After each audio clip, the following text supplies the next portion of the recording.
그날 제 세상은 무너지는 줄 알았습니다. 어머니의 투병 소식 때문에 말이죠. 군대라는 낯선 곳에서 저는 아무것도 할 수 없었죠. 모든 게 막막했어요. 그때 한 줄기 빛처럼 나타난 사람이 있었습니다. 박준영 상병. 그는 제게 뽀글이 라면과 함께 따뜻한 위로를 건넸고 심지어 자신의 포상 휴가까지 양보해 어머니를 만날 수 있게 도와줬죠. 저녁 후 저는 사업을 시작했습니다. 눈코 뜰 새 없이 바쁜 나날을 보내며 그와는 자연스럽게 연락이 끊겼죠. 제 인생에서 잊지 못할 추억의 한 페이지가 되어갔습니다. 그리고 시간이 흘러 제 누나가 결혼을 한다고 했습니다. 새로운 가족을 맞이하는 설렘. 그런데 그 자리에서 마주한 사람은 도저히 믿을 수 없는 얼굴이었습니다. 과연 저는 누구를 만나게 된 걸까요? 이 기적 같은 인연의 끝은 어디일까요? 안녕하세요. 귀로 듣고 마음으로 느끼는 드라마 귀마라마. 잠시 후 오디오 시작합니다. 시작 전 구독과 좋아요 부탁드릴게요. 차가운 훈련소 공기가 폐부 깊숙이 스며들었습니다. 입대 전의 설렘과 불안감이 뒤섞인 감정은 이미 저 멀리 사라진 지 오래였습니다. 군복이라는 낯선 옷이 몸을 짓누르는 듯했고 모든 것이 통제되는 낯선 환경은 저를 한없이 작게 만들었습니다. 첫째 주가 지나고 정신없이 훈련에 임하던 어느 날이었습니다. 훈련소 교관의 호출에 심장이 쿵 내려앉았습니다. 왠지 모를 불길한 예감이 저를 감쌌습니다. 잔뜩 긴장한 채 찾아간 곳에는 중대장님과 함께 익숙한 얼굴의 아버지가 앉아 계셨습니다. 아버지의 얼굴은 평소보다 훨씬 수척해 보이셨고 눈빛에는 깊은 슬픔이 드리워져 있었습니다. 불안감은 순식간에 공포로 변했습니다. 무슨 일이냐고 묻는 제 목소리는 너무나 가늘고 떨렸습니다. 아버지는 애써 담담한 척 입을 여셨지만 어머니의 병세에 대한 이야기는 제게 감당하기 힘든 무게로 다가왔습니다. 폐암. 그 단어가 제 귀에 박히는 순간 세상의 모든 소리가 먹먹해지는 듯했습니다. 눈앞이 흐려지고 다리에 힘이 풀려 주저앉을 뻔했습니다. 제가 사랑하는 어머니가 제 삶의 전부와도 같은 어머니가 그런 무서운 병에 걸리셨다니 믿을 수가 없었습니다. 꿈이기를 바랐지만 아버지의 축축한 눈빛은 현실임을 가차없이 증명하고 있었습니다. 어머니가 폐암이시라고요. 많이 안 좋으세요. 정말 많이요. 아버지의 목소리는 억장이 무너지는 듯 떨렸고 제 마음은 갈기갈기 찢어지는 듯했습니다. 입대 전 건강하셨던 어머니의 모습이 자꾸만 떠올랐습니다. 활짝 웃으시며 잘 다녀오라고 손 흔들어 주셨던 그 얼굴이 제 눈앞에 아른거렸습니다. 제가 군대에 와서 이렇게 힘든 훈련을 받는 동안 어머니는 홀로 병마와 싸우고 계셨다는 생각에 가슴이 미어졌습니다. 아들로서 아무것도 해줄 수 없는 무력감과 죄책감이 저를 덮쳤습니다. 당장이라도 달려가 어머니를 안아드리고 싶었습니다. 보고는 했습니다. 그런데 휴가는 일병 정기휴가 나갈 때까지 못 나갈 것 같답니다. 모레부터 훈련 들어가는데 전 병력 휴가 통제 들어간다고 하셨습니다. 중대장님의 단호한 목소리가 제 희망을 산산조각 내는 듯했습니다. 어머니가 아프신데 아들이 곁에 있어 드리지 못한다는 사실이 저를 너무나 고통스럽게 만들었습니다. 눈물이 왈칵 쏟아져 내렸지만 군인이라는 신분은 마음껏 울지도 못하게 했습니다. 억지로 눈물을 참으며 고개를 숙였습니다. 제 마음속에는 거대한 폭풍이 휘몰아치고 있었습니다. 어머니에 대한 걱정, 저에 대한 실망감, 그리고 상황을 어쩌지 못하는 무력감이 뒤섞여 저를 집어삼킬 듯했습니다. 저는 그저 고통스러운 침묵 속에서 다음 말을 기다릴 수밖에 없었습니다. 이대로는 안 된다는 생각이 들었습니다. 어머니를 위해서라도 제가 무너지면 안 된다고 스스로를 다잡았습니다. 하지만 마음속 깊이 자리한 불안감은 쉽사리 가라앉지 않았습니다. 훈련병 신분으로 제가 할 수 있는 일은 아무것도 없었습니다. 그저 시간이 빨리 흘러 어머니 곁으로 갈 수 있기를 간절히 바랄 뿐이었습니다. 어머니의 투병 소식은 저를 짓눌렀습니다. 훈련은 고통스러웠고 밤마다 홀로 잠 못 이루는 시간이 길어졌습니다. 제 마음속은 온통 어머니에 대한 걱정과 죄책감으로 가득했습니다. 동기들과 선임들은 저의 어두운 표정을 눈치챘는지 가끔 걱정스러운 눈빛으로 저를 바라보곤 했습니다. 하지만 저는 제 속마음을 쉽사리 털어놓을 수 없었습니다. 누군가에게 이 무거운 짐을 지우고 싶지 않았고 무엇보다 약해 보이는 모습을 보이고 싶지 않았습니다. 야간 근무는 유난히 길게 느껴졌습니다. 차가운 새벽 공기가 옷 속으로 파고들어 뼛속까지 시리게 만들었습니다. 어머니의 얼굴이 자꾸만 아른거렸고 눈앞이 흐려지는 것 같았습니다. 근무를 마치고 생활관으로 돌아오는 발걸음은 천근만근 무거웠습니다. 피곤함과 슬픔에 지쳐 쓰러질 것만 같았습니다. 그때였습니다. 야, 김도윤. 이병 김도윤. 너 뭔 일 있냐? 분대장님한테 대충 들었는데 집안에 무슨 일 있는 거야? 익숙한 목소리가 제 뒤통수에 박혔습니다. 상병 박준영이었습니다. 그는 평소에도 후임들을 잘 챙겨주는 선임이었습니다. 그의 목소리에는 걱정이 담겨 있었고 저는 잠시 망설이다 결국 고개를 끄덕였습니다. 그게 어머니가 아프십니다. 폐암이라고 하십니다. 제 목소리는 간신히 나왔고 눈물이 터져 나올 것 같았습니다. 준영 상병은 제 이야기를 묵묵히 들어주었습니다. 그의 눈빛에는 연민과 진심 어린 걱정이 담겨 있었습니다. 그는 잠시 말이 없다가 제 어깨를 툭 치며 말했습니다. 뭐 암이라고. 너 이거 보고했어. 중대장님한테 말씀드리면 휴가 받을 수 있어 임마. 어머니가 아프신데 아들이 가 봐야지. 저는 이미 휴가 신청을 했지만 훈련 통제로 인해 어려울 것이라는 이야기를 들었다고 답했습니다. 그러자 준영 상병의 표정은 순간 굳어졌습니다. 그는 잠시 침묵하더니 제게 뽀글이 라면 봉지를 건넸습니다. 임마, 내가 너 책임지고 휴가 보내줄 테니까 그런 줄 알아. 중대장님이 안 된다고 했는데 어떻게 말입니까? 그건 내가 알아서 할 테니까 기다려봐. 야, 근무 복귀하고 뽀글이 하나 때려야지. 너 이럴 때일수록 잘 챙겨 먹어야 해. 가족들은 내가 잘 먹고 잘 지내길 바라고 계실 거야. 자, 복귀 신고하고 뽀글이 때리러 가자. 그의 말에 저는 놀라움과 함께 알 수 없는 안도감을 느꼈습니다. 책임지고 휴가를 보내주겠다는 그의 말이 제게는 거대한 희망처럼 들렸습니다. 동시에 잘 챙겨 먹어야 한다는 따뜻한 조언은 오랜만에 느끼는 진심 어린 걱정이었고 제 마음속 깊이 숨겨두었던 불안감을 녹여주는 듯했습니다. 그의 진심이 느껴져 눈물이 핑 돌았습니다. 고참의 말대로 저희는 근무 복귀 신고를 마치고 활동복으로 갈아입은 뒤 휴게실에 마주 앉았습니다. 라면 봉지에 뜨거운 물을 붓고 젓가락으로 고정한 채 기다리는 동안 저는 준영 상병의 옆모습을 물끄러미 바라보았습니다. 그의 듬직한 어깨와 진지한 표정에서 묘한 신뢰감이 느껴졌습니다. 잠시 후 김이 모락모락 피어오르는 뽀글이를 한 젓가락 입에 넣는 순간 제 마음속 걱정과 근심이 스르륵 녹아내리는 기분이었습니다. 짭짤하고 고소한 라면 맛은 세상 그 어떤 진수성찬보다 맛있게 느껴졌습니다. 어때? 내가 물 딱 맞게 넣었지? 진짜 맛있습니다. 준영 상병은 저를 보며 흡족하게 웃었습니다. 그 순간 저는 어두웠던 제 마음속에 한 줄기 빛이 스며드는 것을 느꼈습니다. 혼자가 아니라는 위안, 그리고 누군가 저를 진심으로 걱정하고 있다는 따뜻함이었습니다. 그의 존재는 제게 단순한 선임을 넘어 마치 든든한 형과 같았습니다. 뽀글이 한 그릇은 제게 단순한 라면이 아니었습니다.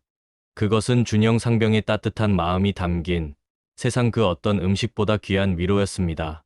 제 마음을 짓누르던 무거운 짐이 잠시나마 사라지는 듯했습니다. 그의 옆에서 라면을 먹는 동안 저는 조금씩 기운을 차릴 수 있었습니다. 감사는 무슨. 도윤아, 내가 전역하는 날까지 뽀글이는 내가 챙겨줄게. 내가 라면을 워낙 좋아해서 말이지. 내 근무 설 땐 라면 먹을 날이 없다.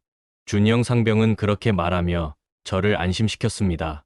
그의 말 한마디 한마디가 제게는 큰 힘이 되었습니다. 라면 봉지를 열자 뜨거운 김이 얼굴을 스쳤습니다. 면발은 아직 조금 뻣뻣했지만 한 젓가락 입에 넣는 순간 마음속 걱정과 근심이 스르륵 녹아내리는 기분이었습니다. 그의 말처럼 라면 맛은 꿀맛이었습니다. 뽀글이를 다 먹고 나서 준영 상병은 담배 2개비를 꺼내 하나를 제게 건넸습니다. 자, 한 대 피워라. 이 뽀글이랑 담배는 근무 서고 나서 먹고 피면 꿀맛이다. 임마, 진짜 맛있습니다. 저는 사회에선 담배가 이렇게 맛있는 줄 몰랐습니다. 그 순간만큼은 세상의 모든 고통이 사라지는 듯했습니다. 준영 상병은 저를 보며 흡족하게 웃었습니다. 자식, 이제 군인 다 됐네. 요즘 군 생활도 잘하고 제법 군인 티가 난다. 이게 다 박준영 상병님 덕분입니다. 진심으로 많이 배웠고 감사합니다. 저는 진심을 담아 감사의 말을 전했습니다. 그에게 받은 위로와 도움은 제게 잊을 수 없는 기억이 될 것이었습니다. 준영 상병은 제 어깨를 툭 치더니 멀리 떠 있는 달을 가리켰습니다. 저기 달 좀 봐라, 도윤아. 환하게 떴다, 도윤아. 저 달이 내 군 생활이야. 환하게 빛나고 의미 있는 시간이 될 거다. 그리고 내 가족들도 저 달처럼 매일 무탈하게 살아갈 거다. 어머니 걱정 때문에 너무 힘들어하지 마. 그의 말에 저는 결국 참았던 눈물을 펑펑 쏟아냈습니다. 다른 고참들은 저에게 눈 감아보라고 하더니 깜깜하냐고 묻고 그게 제 군 생활이라고 했는데 준영 상병님은 정말 달랐습니다. 저만 생각하는 게 아니라 저희 가족들까지 헤아려주는 그의 마음에 저는 감동하지 않을 수 없었습니다. 저는 감동한 나머지 준영 상병의 가슴에 안겼습니다. 야, 야, 징그럽게 왜 이래? 이 자식 군기가 빠졌네. 감히 고참 몸에 손을 대. 지금 이 순간은 그냥 가만히 계셔 주십시오. 박준영 상병님이 꼭 제 형 같아서 안기고 싶습니다. 그래, 따지고 보면 내가 형이지. 우리 한방 쓰는 전우 아니냐? 힘들면 힘든 척해도 되고 슬프면 울어도 돼. 군대라고 날마다 씩씩할 필요는 없어. 실컷 울어라, 도윤아. 그는 저를 말리지 않았고 저는 그의 품에 안겨 한참 동안 울음을 터뜨렸습니다. 야간 근무를 마치고 돌아온 날, 그는 제게 큰 위로를 건네주었습니다. 그날 이후로도 준영 상병은 자주 저에게 감동을 주었고 저는 그를 진심으로 의지하고 따르게 되었습니다. 그의 존재는 제 군 생활에 없어서는 안 될 소중한 버팀목이 되었습니다. 어머니의 소식으로 얼룩졌던 제 마음에 점차 희망이라는 빛이 스며들기 시작했습니다. 준영 상병의 따뜻한 위로와 뽀글이의 맛은 제 마음의 불안을 조금씩 걷어내 주었습니다. 저는 그의 말처럼 어머니가 잘 이겨내실 것이라는 희망을 품고 남은 군 생활에 더욱 집중하려 노력했습니다. 매일 아침 누구보다 먼저 일어나 하루를 시작했고 훈련과 작업, 경계 근무를 묵묵히 해냈습니다. 저녁 자유 시간에는 어김없이 부모님께 전화를 드렸고 다행히 어머니는 조금씩 좋아지고 계시다는 소식을 들을 수 있었습니다. 준영 상병은 약속대로 제 뽀글이를 챙겨주며 틈틈이 저를 격려해 주었습니다. 그의 든든한 존재는 제가 힘든 시간을 버텨내는 데 큰 원동력이 되었습니다. 며칠 뒤, 제게 믿기지 않는 소식이 전해졌습니다. 중대장님의 호출을 받고 간 곳에서 준영 상병이 제게 조용히 말을 건넸습니다. 도윤아, 고참이랑 얘기 좀 하자. 너 이번 주에 휴가 나간다. 4박 5일이야. 저는 제 귀를 의심했습니다. 분명 중대장님이 휴가는 안 된다고 못 박지 않으셨습니까? 당황스러움에 제 목소리는 제대로 나오지 않았습니다. 지금 방금 휴가라고 하셨습니까? 중대장님이 절대 안 된다고 하셨는데요. 준영 상병은 제게 씩 웃으며 말했습니다. 그의 얼굴에는 피곤함이 역력했지만 그 눈빛은 확신에 차 있었습니다. 세상에 안 되는 게 어딨어. 이 고참이 중대장이랑 말 다 끝내고 왔다. 너는 포상 휴가로 나가는 거다. 포상 휴가 말입니까? 저는 포상 휴가 받은 적이 없습니다. 그리고 가족이 아파서 나가는 건 위로 휴가거나 정기 휴가를 당겨 쓰는 청원 휴가 아닙니까? 내 걸로 나가는 거야. 나 지난달 작업 열심히 해서 대대장님께 포상 받은 거 있거든. 그거 너한테 주기로 했어. 중대장이 안 된다고 난리치길래 며칠 동안 옆구리 간지르듯 아부 좀 떨었다. 그랬더니 원래는 안 되지만 너 휴가 내보내 주기로 했다. 준영 상병이 자신의 포상 휴가를 제게 양보했다는 사실에 저는 충격과 감동에 휩싸였습니다. 그동안 그가 저를 위해 얼마나 애썼을지 생각하니 눈물이 왈칵 쏟아졌습니다. 그는 저에게 진심으로 아무것도 바라지 않고 베풀어주는 아낌없이 주는 나무 같았습니다. 박준영 상병님이 따신 포상 휴가를 제가 나가라는 말씀입니까? 그래.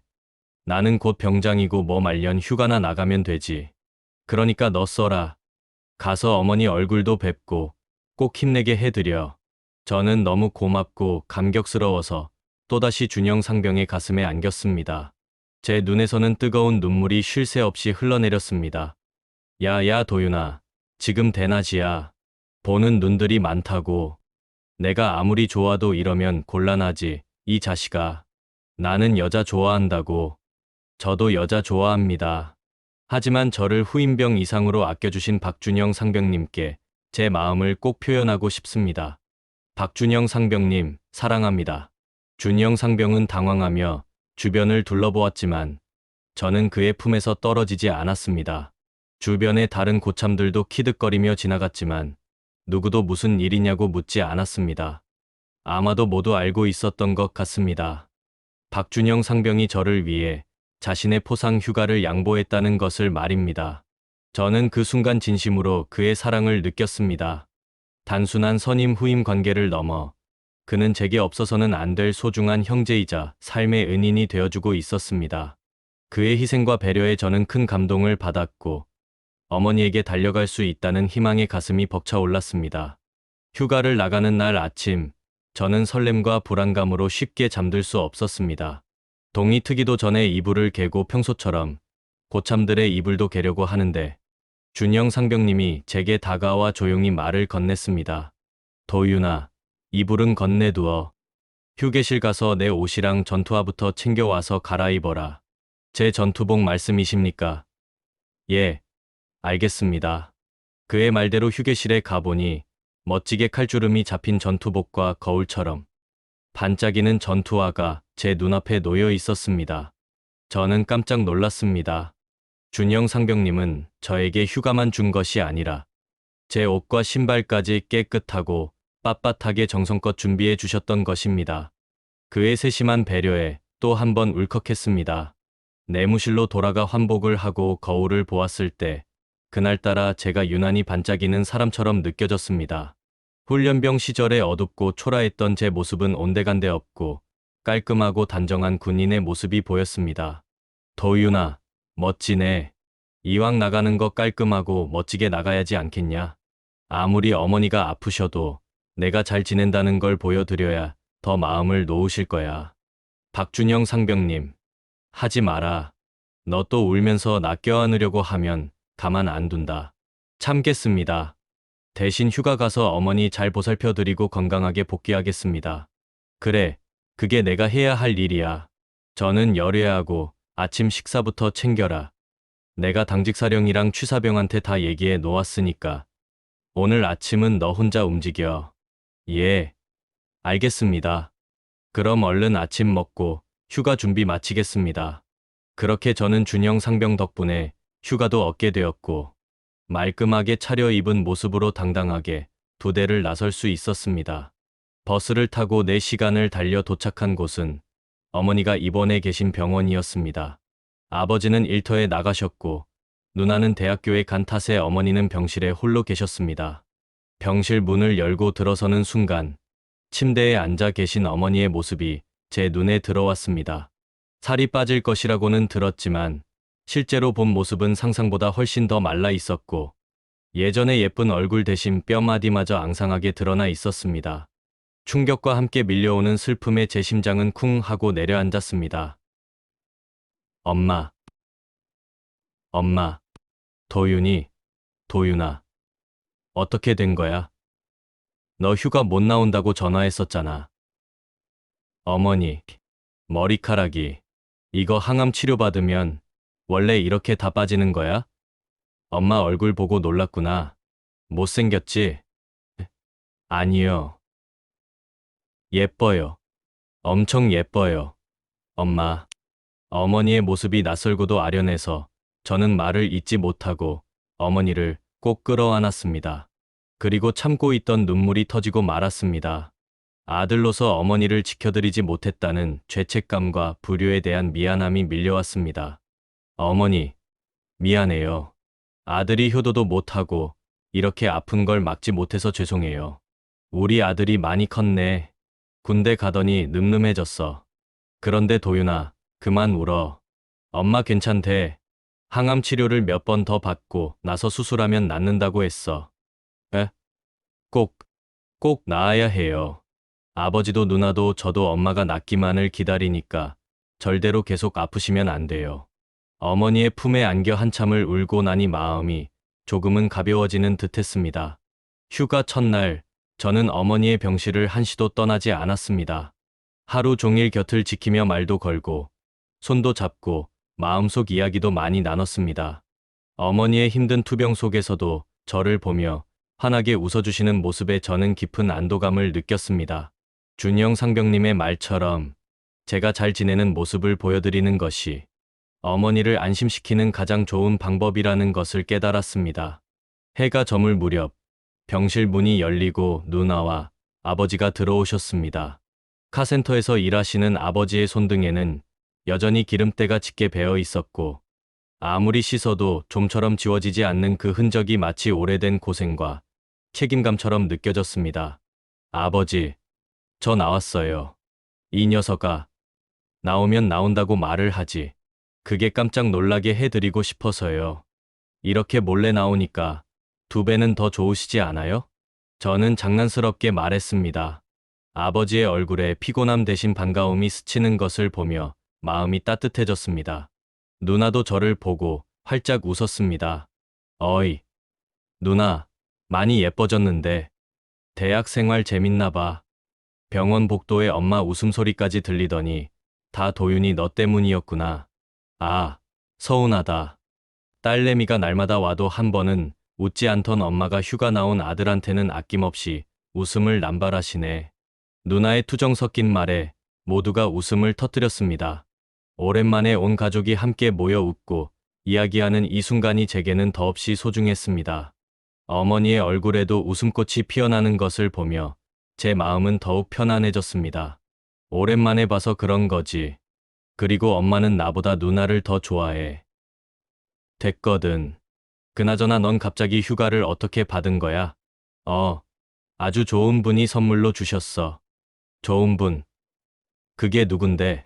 저는 가족들이 모두 모인 자리에서 박준영 상병님에 대한 이야기를 해드렸습니다. 그가 저를 위해 자신의 포상 휴가를 양보하고 따뜻한 위로와 뽀글이를 건네주었던 모든 순간들을 상세하게 이야기했습니다. 어머니의 병세 소식에 절망했던 저를 일으켜 세워준 그의 이야기에 가족들 모두 귀 기울여 주셨습니다. 저는 그를 자랑하고 싶었고 그의 진심 어린 도움에 대해 가족들도 알아주셨으면 하는 마음이 컸습니다. 이야기를 마쳤을 때 가족들의 얼굴에는 감동과 놀라움이 교차하는 듯했습니다. 짧았던 4박 5일의 휴가는 눈 깜짝할 사이에 지나갔습니다. 어머니는 제가 떠나는 것을 아쉬워하셨지만 잘 회복하시겠다는 약속을 해주셨습니다. 저는 어머니의 품에서 떨어져 나오며 애써 씩씩한 척했습니다. 부대로 복귀하는 버스 안에서는 아쉬움과 함께 다시 현실로 돌아가야 한다는 생각에 마음이 무거웠습니다. 하지만 어머니의 밝아진 얼굴과 가족들의 따뜻한 사랑이 제게 큰 힘이 되었습니다. 부대에 도착하자마자 저는 준영 상병님을 찾아갔습니다. 박준영 상병님, 저 복귀했습니다. 충성. 도윤이 왔냐? 어머니는 괜찮으시고? 예, 많이 좋아지셨습니다. 감사합니다. 나한테 무슨 감사. 어머니 뵙고 오니까 훨씬 마음이 가벼워졌지. 그럼 내일부터 빡센 군 생활 잘 버텨라. 예, 알겠습니다. 준영 상병님의 변함없는 따뜻함에 저는 다시 한번 마음의 안정을 찾았습니다. 어머니를 뵙고 온 덕분인지 아니면 준영 상병님 덕분인지 제 마음은 훨씬 가벼워져 있었습니다. 저는 다음 날부터 누구보다 먼저 기상하여 하루를 시작했고 훈련과 작업, 경계 근무를 더욱 열심히 해냈습니다. 저녁 자유 시간에는 어김없이 부모님께 전화를 드렸고 다행히 어머니는 조금씩 좋아지고 계신다고 하셨습니다. 군 생활은 여전히 힘들었지만 제 곁에는 든든한 형 같은 준영 상병님이 있었고 집에는 저를 기다리는 가족들이 있었습니다. 시간은 흘러 제가 일병 상호봉이 되었을 무렵 박준영 상병님, 아니 이제는 병장님이 된 그분의 저녁 날이 다가왔습니다.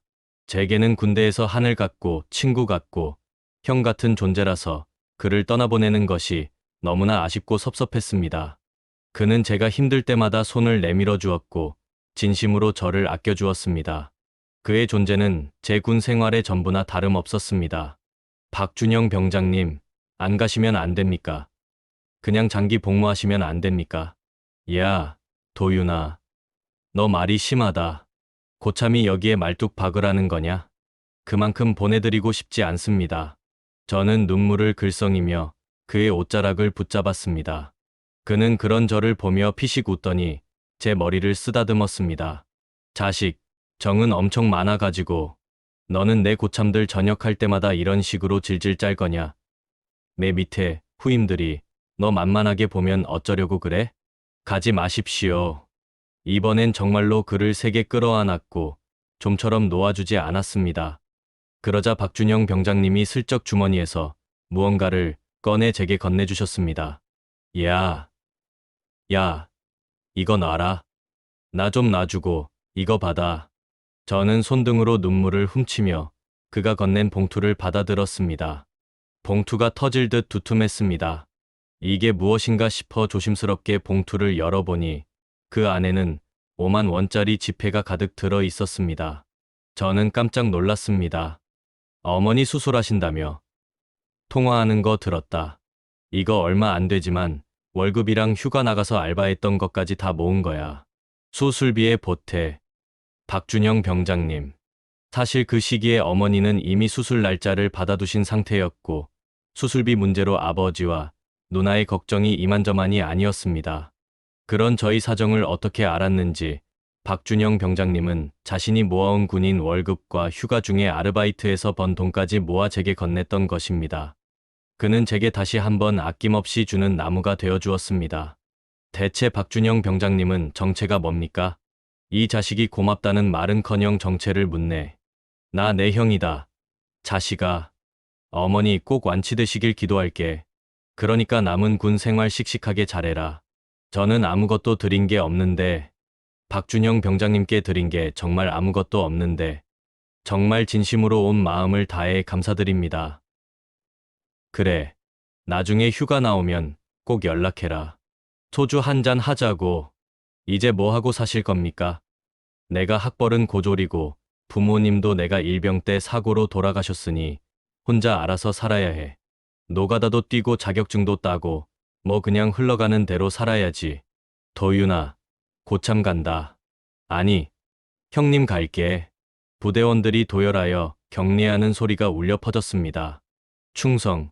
그렇게 제게 아낌없이 주는 나무 같았던 박준영 병장님은 전역하시고 조용히 부대를 떠나셨습니다. 남겨주신 휴대전화 번호로 몇 번이고 전화를 걸어봤지만 아마 바쁘셨는지 연락이 한 번도 닿지 않았습니다. 일병 정기휴가 때 정말로 약속한 소주 한 잔을 나누고 싶었지만 끝내 만나지는 못했습니다. 한편 어머니의 폐암 수술은 무사히 잘 마무리되었습니다. 암은 완전히 사라졌고 의사 선생님께 완치 판정을 받고 퇴원하셨죠. 제가 일병 상호봉일 때의 일이었습니다. 그날 이후로 저는 날아갈 듯한 마음으로 훈련을 받고 기꺼운 몸으로 작업을 하고 경계 근무에도 더 이상 무게를 느끼지 않았습니다. 국방부 시계는 분명 느리게만 가는 것 같았지만 그래도 언젠가는 끝이 오는 법이었죠. 그렇게 제게도 저녁의 날이 찾아왔습니다.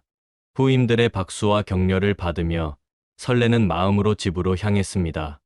어머니는 집에서 평온히 휴식 중이셨고 아버지는 새로 일하게 된 카센터에서 성실히 일하고 계셨습니다. 누나는 대학교 넷째 학년에 올라가 한창 바쁜 시기를 보내고 있었고요. 저는 지방 형편도 그렇고 무엇보다 사회에서 쓰임새 있는 사람이 되고 싶다는 생각이 강해져 복학을 미루고 아르바이트부터 시작했습니다. 평일에는 백화점에서 의류를 판매했고 주말에는 산소 주변 풀을 예초기로 베는 벌초 아르바이트를 했습니다.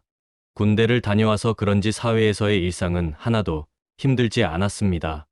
물론 몸은 피곤했지만 이 정도쯤이야 그저 누워서 떡 먹는 일처럼 가볍게 넘길 수 있었죠. 군대에서 얻은 단단함은 사회생활에서도 빛을 발했습니다. 어떤 어려움이 닥쳐도 이 정도쯤이야 하는 긍정적인 마음으로 버텨냈습니다.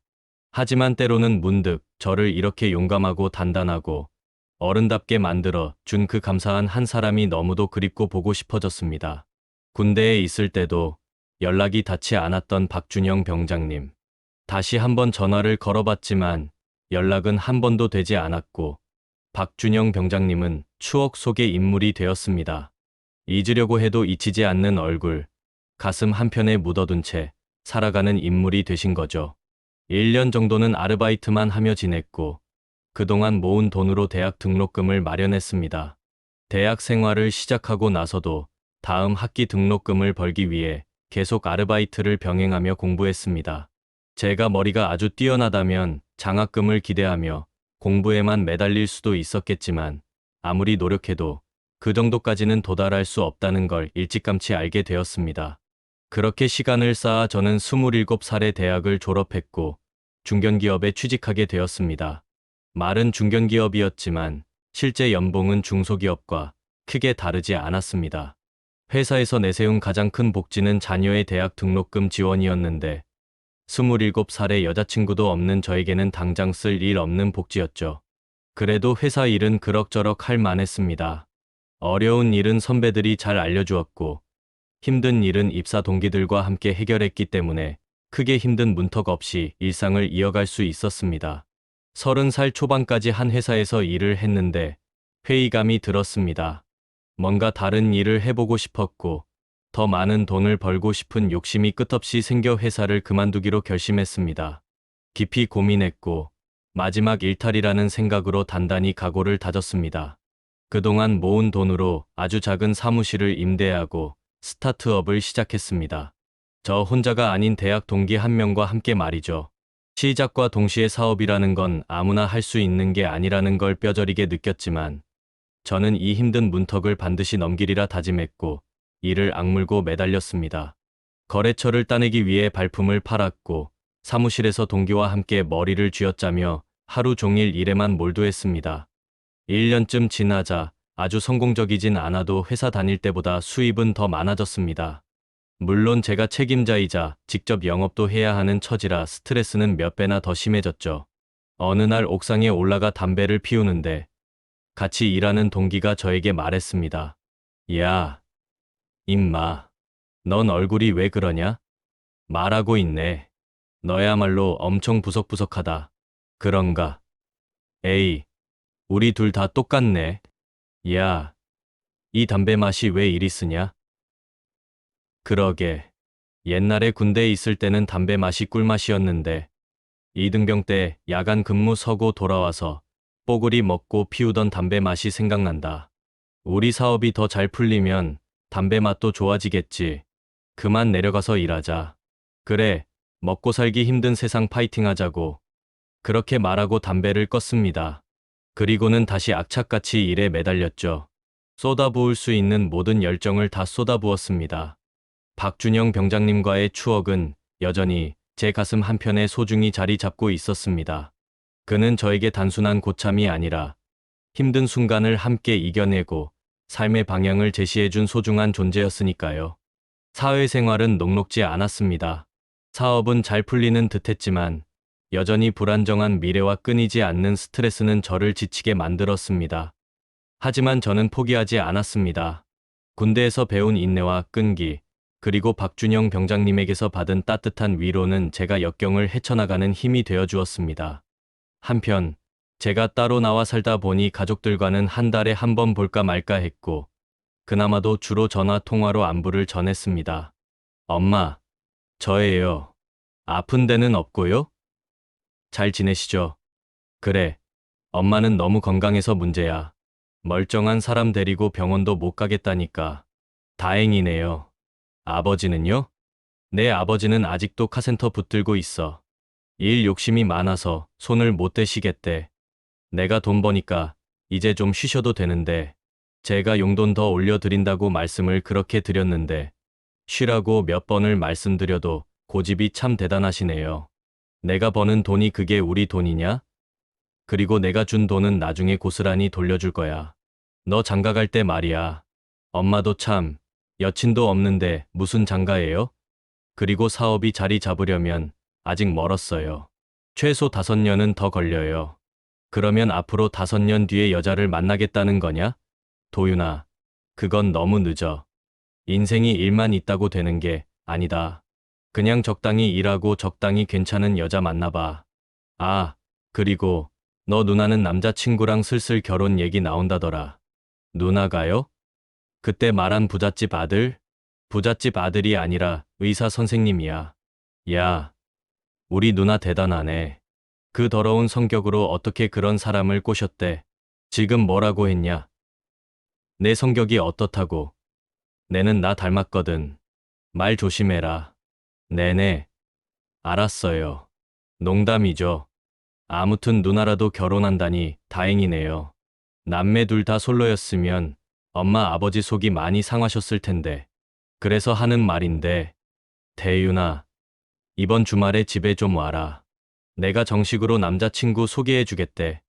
뭐야? 벌써 인사를.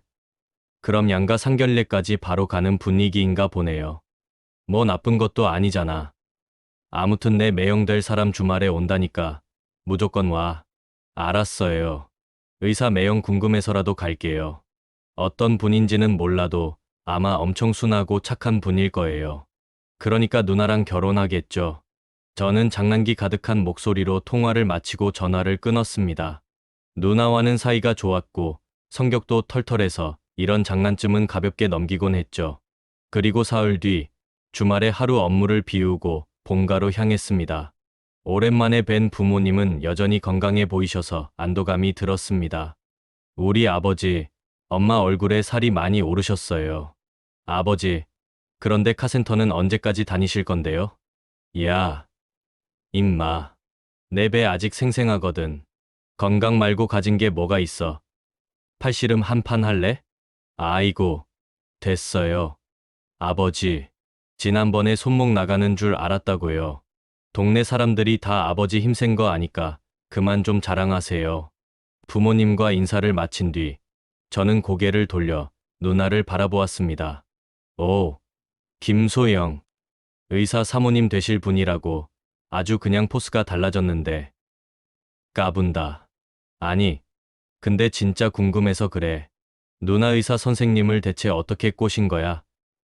누나가 얼굴로 승부 보는 것도 아니고 성격은 더더욱 아니잖아. 뭐로 이긴 거야? 야, 너 진짜 까불래? 나 밖에 나가면 아직도 20대 초반 애들이 번호 달라 그런다고. 이 누나는 아직 건재하다고. 그래. 근데 내가 보기엔 그냥 옆집 아줌만데. 이 자식이 또 어디서 까부냐? 으휴. 아, 알았어. 알았어. 장난이야. 누나 건재하심을 인정합니다. 그렇게 오랜만에 시끄럽고도 정겨운 인사를 주고받고 나서 곧 매형되실 분이 오시기 전 상을 펴고 어머니와 누나가 만든 요리들을 부지런히 날랐습니다. 상이 다 차려지자 마치 누가 큐사인을 준 듯 기가 막힌 타이밍에 초인종이 울렸습니다. 누나가 얼른 자리에서 일어나 현관문을 열었고 정장을 차려입은 훤칠한 남자가 집 안으로 들어왔습니다. 첫눈에 느껴졌습니다. 누나가 남자 복은 타고났구나 하고 말이죠. 안녕하십니까, 아버님, 어머님. 지난번엔 밖에서 인사드렸는데 오늘은 이렇게 집에서 뵙게 되네요. 잘 왔어. 오늘은 우리 도윤이도 내려왔어. 아, 그 바쁘시다는 아드님이시군요. 어디 계신가요? 직접 얼굴 좀 뵈어야죠. 자기야, 내 동생이 나더러 봉 잡았다고 얼마나 속 썩이는지 몰라. 정신 좀 차리게 해줘. 알았지? 뭐 틀린 말은 아니잖아. 진짜 봉 맞았잖아. 뭐야? 자기까지 이럴 거야? 알았어. 아무튼 얼른 소개 좀 해줘. 처남 얼굴 좀 보자고. 야, 도윤아. 가까이 와봐. 예의 바르게 인사 올려라. 저는 누나의 예비 남편을 향해 천천히 다가갔습니다. 그 순간 제 심장은 격렬하게 요동치기 시작했습니다. 알 수 없는 불안감과 기대감이 뒤섞여 가슴을 짓눌렀습니다. 왜일까요? 이 익숙한 느낌은. 저는 누나의 예비 남편을 향해 천천히 다가갔습니다. 가까워질수록 그의 얼굴이 선명해졌고 제 심장은 더욱 격렬하게 뛰기 시작했습니다. 이 익숙한 느낌, 이 얼굴. 설마 하는 불안감과 함께 잊고 지냈던 그리움이 밀려왔습니다. 안녕하세요. 처음 뵙겠습니다. 누나랑 결혼하신다고 들었습니다. 제가 장난으로 말은 했지만 우리 누나 울리면요. 진심으로 절대로 가만 안 둡니다. 저 특수부대 출신이라 웬만한 남자 선후배는 때려눕힐 수 있다고요? 제가 애써 유쾌하게 말을 건네자 그가 씩 웃으며 말했습니다. 그 순간 제 심장은 다시 한번 쿵 하고 내려앉았습니다. 그의 눈빛, 미소, 그리고 익숙한 목소리. 모든 것이 제 기억 속 그 사람과 일치했습니다. 그럴 일 없을 겁니다. 그리고 눈물 질질 짜는 건 최성현 씨가 아니라 도윤 씨 아니었어요? 요즘도 막 울고불고 그러고 다니는 건 아니죠. 그의 말에 저는 온몸에 전율이 흘렀습니다. 도윤 씨라니. 그제야 저는 예비 매형의 얼굴을 자세히 들여다보았습니다. 제 눈앞에 있는 이는 바로 제가 그토록 그리워했던 군대 시절 저의 영웅이자 형이었던 박준영 병장님이었습니다. 믿을 수 없는 현실에 제 머릿속은 하얗게 변했습니다. 네? 그게 무슨 말씀이세요? 김도윤. 야, 벌써 고참 얼굴을 까먹은 거냐? 그리고 뭐 특수부대를 나왔다고. 야, 임마. 우리 그냥 보병 나왔잖아. 그의 장난스러운 말에 저는 현실을 자각했습니다. 제 눈물이 터져 나왔고 꾹꾹 눌러 담았던 감정들이 한꺼번에 쏟아져 내렸습니다. 와, 설마 박준영 병장님? 저 정말 박준영 병장님 맞으세요? 허, 이제 기억하나 보네. 고참 얼굴 알아봤으면 어떻게 해야 하는지 알지. 경례 한번 해봐. 박준영 병장님, 준영 형, 준영 형. 저는 울음을 꾹꾹 참다 결국 목 놓아 울며 박준영 병장님을 끌어안았습니다. 그를 다시 만날 수 없을 것이라는 슬픔, 그리고 예상치 못한 재회에 대한 기쁨이 뒤섞여 저를 압도했습니다. 아, 대체 왜 연락이 안 됐던 겁니까? 미안하다, 도윤아. 사정이 있었어. 가족들은 모두 어리둥절한 표정이었고, 이게 무슨 상황인지 제대로 파악하지 못하고 있었습니다. 그래서 저는 울음을 삼키며 고개를 들고 말을 이었습니다. 엄마, 아버지, 이분이요. 이분이 바로 저한테 돈 봉투를 줬던 군대 고참이에요. 엄마 수술비 하라고 자기가 모은 전역 자금을 다 주고 떠났던 그 고참이에요. 제 말에 부모님은 자리에서 벌떡 일어나며 놀라움을 감추지 못하셨습니다. 그때 그 고마웠던 고참이 준영 서방이었어. 아이고, 이 사람. 그럼 왜 진작에 말을 안 했어? 어머님, 저도 방금 알았어요. 도윤이가 소영이 동생이라는 걸. 참 인연도 깊죠. 소영이랑 결혼하게 된 것도 알고 보니 도윤이랑 가족이 되려는 운명이었나 봐요. 근데 도윤아, 그만 좀 안고 팔 좀 풀어줄래? 나중에 실컷 껴안아도 되잖아. 일단은 이 팔 좀 풀고 밥 먹자. 부모님 기다리시잖아. 저는 그제야 준영 형을 안고 있던 팔을 천천히 풀었습니다. 울음을 꾹꾹 삼키던 얼굴엔 웃음이 번졌고 기쁨의 눈물이 대신했습니다. 식탁에 앉았고 따뜻한 밥과 반찬들 사이로 군대 이야기들이 자연스럽게 흘러나왔습니다. 아버지께서는 박준영 병장님의 희생과 배려에 거듭 고마움을 표현하셨고 어머니는 제게 준영 형이 얼마나 좋은 사람인지 거듭 칭찬하셨습니다. 누나는 두 남자의 군대 이야기에 질린 표정을 지었지만 그 눈빛에는 사랑하는 동생과 예비 남편을 향한 애정이 가득했습니다. 아버지, 제가 이등병일 때요. 준영 형이 진짜 많이 챙겨주셨어요. 특히 근무 서고 돌아와서 뽀글이 하나 먹고 담배 한 대 쫙 피우면 그게 또 그렇게 행복했어요. 이놈 봐라. 애비 앞에서 담배 피운 이야기를 하고 있어. 아, 죄송. 아무튼 준영 형이랑 군대에서 참 많은 추억이 있었어요. 근데 형, 부모님도 안 계시고 고졸이었잖아요. 어떻게 의사가 되신 거예요? 제 질문에 준영 형이 조용히 젓가락을 내려놓고 대답했습니다. 그의 눈빛은 과거를 회상하는 듯 아련했지만 곧 결연한 의지로 빛났습니다. 준영 형이 조용히 젓가락을 내려놓고 입을 열었습니다. 그의 목소리에는 지난 세월의 고단함과 함께 굳건한 의지가 느껴졌습니다. 가족들 모두 숨죽이며 그의 이야기에 귀 기울였습니다. 전역하고 나서는 막노동도 하고 편의점 아르바이트도 하면서 살았어. 근데 문득 그런 생각이 들더라고. 이대로는 안 된다. 평생 이렇게 살 순 없겠다. 그의 말에 저 역시 고개를 끄덕였습니다. 저 또한 사회에 나와 막막했던 시절이 있었기에 그의 말이 더 깊이 와닿았습니다. 그의 눈빛은 아련한 과거를 응시하는 듯했습니다. 그래서 핸드폰을 없애고 연락 다 끊고 공부만 죽어라 했지. 결국 의대 들어갔고 지금까지 온 거야. 그래서 그동안 연락이 안 됐던 거군요. 저는 그제야 그동안 그와 연락이 닿지 않았던 이유를 알게 되었습니다. 그는 아무에게도 알리지 않고 오직 자신의 목표만을 위해 모든 것을 걸었던 것입니다. 그 결심의 무게와 외로움이 얼마나 컸을지 짐작조차 할 수 없었습니다. 맞아. 진짜 큰 결심이었거든. 어설프게 공부하면 포기할까봐 누구한테도 알리지 않았어. 근데 도윤이 너한테만큼은 연락했어야 하는데 그게 좀 미안하다. 맞아요. 제가 형을 얼마나 보고 싶었는지 아세요? 담배 피울 때마다 생각났다고요. 형은 지금 뭐 하고 있을까? 그 생각만 수백 번은 했어요. 자식, 생각해줘서 고맙다. 우리 찔찔거리던 이등병이 이제 이렇게 늠름한 사내가 돼 있다니. 참 대견하네. 그래. 요즘 사업한다며? 그는 저희 사업에 대해 관심을 보였습니다. 제게는 더할 나위 없이 든든한 지원군이었습니다. 네. 작년에 시작했어요. 아직 크진 않지만 그럭저럭 먹고는 살아요. 내가 좀 도와줄까? 사업은 인맥이 제일 중요하거든. 내 환자들 중에 사업하는 분들 많아. 내가 소개해 줄게. 형, 형은 진짜 아직도 나한테 아낌없이 주는 나무 같은 분이시네요. 어떻게 이렇게 한결같아요? 저야 당연히 감사하죠.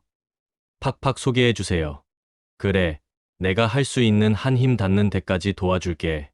그날 밤, 집에 인사를 온 준영 형은 누구보다 저와 많은 이야기를 나눴습니다.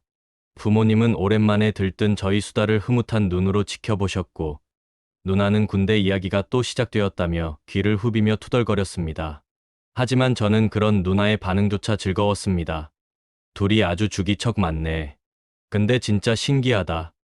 준영 씨가 내 동생 고참이었다는 것도 놀라운데, 우리 엄마 수술비까지 보태준 그 고참이었다는 건 완전 쇼킹이야. 그게 뭐가 그렇게 쇼킹할 일이라고. 나는 그냥 착한 후임 하나 도와주고 싶었을 뿐이야. 준영 형의 겸손한 말에 저는 마음이 벅차서 잔잔하게 말을 덧붙였습니다. 그때 형이 준 봉투가요. 어쩌면 우리 인연의 시작이었나 봐요. 형이랑 우리 누나랑 결혼하게 된 게 다 그때부터 시작된 인연이었나 봐요. 맞아요. 그날 우리 운명이 처음으로 이어진 날이었을 거예요. 그래, 그렇게 말해주니까 그때가 내 인생에서 제일 잘한 일이 되는 거네. 형, 그게 진짜예요? 우린 가족이 될 운명이었어요. 저는 그날 기분이 너무 좋아서 평소보다 훨씬 많은 술을 마시게 되었습니다. 술에 취해 비틀거리면서도 준영 형에게 하고 싶었던 말을 모조리 쏟아냈습니다. 그의 존재는 제 삶에 깊은 의미를 부여했고, 이제는 가족으로서 영원히 함께할 것이라는 생각에 가슴이 벅차올랐습니다. 술에 취한 채 눈을 뜨니 어안이 벙벙한 상황이 펼쳐져 있었습니다. 몸이 붕 뜨는 듯한 느낌에 여기가 어딘지 분간할 수 없었습니다. 오, 뭐지? 나 지금 하늘을 나는 건가? 자식, 내가 너 업었었어. 이제 침대 눕혀줄게. 익숙한 목소리. 눈을 깜빡이니 준영 형의 얼굴이 보였습니다. 그는 저를 등에 업은 채 걸어가고 있었습니다. 어라. 준영 형이다. 박준영 병장님. 우리 매형이다. 준영 형이 날 업냐? 자식아. 내가 뭘 그렇게 잘해줬다고 그렇게 좋아해 주냐. 이럴 줄 알았으면 더 잘해줄 걸 그랬나 봐. 형은요. 나한텐 히어로예요. 아이언맨, 스파이더맨 이런 것처럼 형은 나에게 박준영 병장맨. 세상에서 제일 멋진 슈퍼히어로예요. 고맙다, 도윤아. 자, 이제 누워서 푹 자. 형은 이만 가 볼게. 안 돼. 가긴 어딜 가요? 얘 옆에 누워서 자고 가요. 귀엽다. 귀여워. 근데 나는 지금 소영이랑 데이트하러 가야 돼. 아, 맞다. 우리 누나랑 결혼하실 분이지. 그래요. 가요. 데이트하러 가세요. 그런데 이거 하나는 듣고 가세요. 준영 형. 나 진짜 형을 사랑해요. 술에 취한 채 박준영 병장님께 하고 싶었던 말을 모조리 쏟아낸 덕분인지 마음이 시원하게 후련했습니다. 기분 좋게 깊은 잠에 빠졌고 마침 꿈도 꾸었습니다. 그 꿈속은 아주 오래전 군대의 한밤이었습니다. 야간 근무를 마치고 돌아와 축 늘어진 몸을 간신히 눕히던 그때 박준영 병장님이 봉지 라면을 꺼내 들었고 그와 나란히 앉아 뽀글이를 해 먹던 장면이 눈앞에 생생히 그려졌습니다. 꿈속에 저는 매형이 된 병장님과 마주 앉아 후루룩 쩝쩝거리며 뜨끈한 뽀글이를 먹었습니다. 그 짭짤하고 구수한 맛, 그리고 고된 하루를 함께 넘기던 그 감정까지. 꿈은 짧았지만 진했습니다. 아침에 눈을 떴을 땐 꿈속의 그 장면이 어찌나 생생했던지 저도 모르게 부엌으로 가 봉지 라면을 하나 꺼내 들었습니다. 도윤아, 라면 먹게. 어제 그렇게 술 마시더니 이리 줘. 내가 끓여줄게. 아니에요. 오늘은 제가 뽀글이로 해 먹을 거예요. 오랜만에 군대 생각 좀 하려고요. 그렇게 저는 라면 봉지를 싹 비웠습니다. 따끈한 국물 한 방울까지. 그 뽀글이 속엔 군대 시절의 추억도, 형에 대한 고마움도, 가족이 된 기쁨도 함께 담겨 있었습니다. 준영 형은 가족이 따로 없었기에 상견례를 생략하고 바로 결혼식을 올리게 되었습니다. 식은 차분하게 잘 진행되었고 주가까지 모두 마친 뒤 사회자가 마이크를 들고 제 이름을 불렀습니다. 축가에 이어서 특별 이벤트가 하나 더 남았습니다. 신부의 동생 최성현 군이 준비한 이벤트입니다. 여러분, 박수로 맞아주십시오. 저는 무대 뒤에서 옷을 갈아입고 기다리고 있었습니다.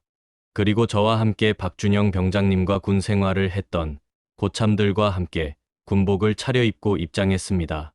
앞으로 가. 하나, 둘, 하나, 둘. 각을 맞춰 박자에 맞게 행진하자 하객들 사이에서 박수와 웃음이 터져 나왔습니다. 저는 고참들과 함께 신랑 신부 앞까지 걸어가 제자리 걸음을 했습니다. 제자리에 헛. 하나, 둘. 준영 매형은 저와 그리고 함께 군 생활을 했던 후임병들을 보는 순간 눈시울을 붉혔습니다. 사실 결혼식에서 신부가 우는 게 일반적인 풍경인데 저희 누나는 마치 안구 건조증 환자처럼 초롱초롱한 눈으로 웃으며 바라보고 있었죠. 이윽고 저는 제자리에서 크게 외쳤습니다. 군가 준비. 앗. 접언동. 하나, 둘. 군가는 진짜 사나이. 군가 시작. 군가를 짧게 마치고 나서 저는 다시 큰 소리로 외쳤습니다. 군가 그만. 반동 그만. 부대 차렷. 신랑 신부에 대하여 경례, 충성. 그러자 매형은 끝내 울음을 참지 못하고 눈물을 흘리며 경례를 받아주었습니다. 충성. 고맙다. 얘들아. 진짜 고마워. 저는 좌양좌로 돌아서 하객들을 향해 크게 외쳤습니다. 귀한 발걸음 해주신 하객 여러분. 오늘의 신랑, 저희 매형 박준영 형님은 과거 저와 군 생활을 함께하며 많은 것을 저에게 나눠주셨습니다. 그 중에서도 가장 감사했던 일을 하나 말씀드리겠습니다. 저희 어머니가 폐암으로 투병 중일 때입니다. 형은 군대에서 받은 월급을 모으고 휴가 나와서 아르바이트까지 하며 번 돈을 제게 치료비 하라고 건네주었습니다. 그런 분이 오늘 제 매형이 되셨습니다. 그래서 오늘 저는 이 감사함을 잊지 않고자 이 군복을 입었습니다. 여러분, 그런 신랑과 신부를 향해 마음을 담아 박수 보내주십시오.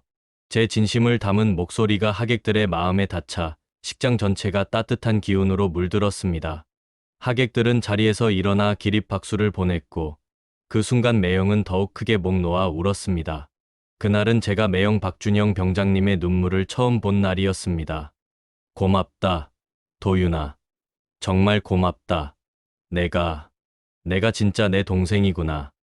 결혼식은 그렇게 웃음과 감동이 가득한 최고의 순간으로 막을 내렸습니다.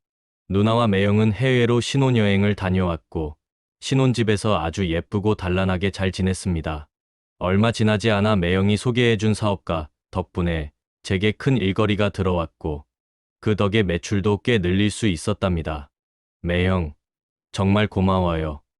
진짜 큰 덩어리를 하나 땄어요. 이거 다 매형 덕분이에요.